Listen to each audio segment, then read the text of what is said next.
Assalamualaikum, saya Syahidah binti Syahminan daripada Akademi Latihan Pertahanan Awam Bangi.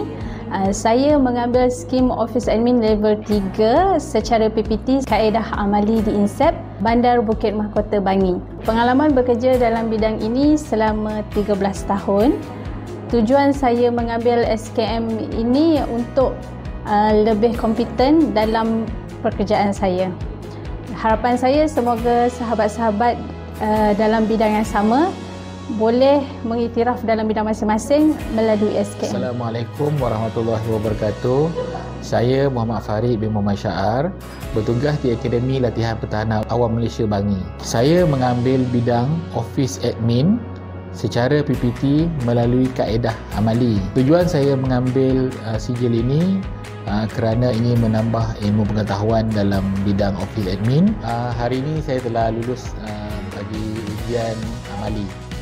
Saya bercadang untuk menambah ilmu pengetahuan dengan ke bidang yang lebih tinggi pada masa akan datang. Saya Nurlida binti Osman daripada Akademi Latihan Pertahanan Awam.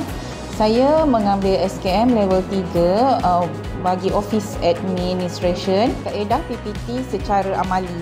Tujuan saya ambil Office Admin ini adalah untuk saya menambah lagi ilmu dan pelajaran dalam pengurusan pejabat.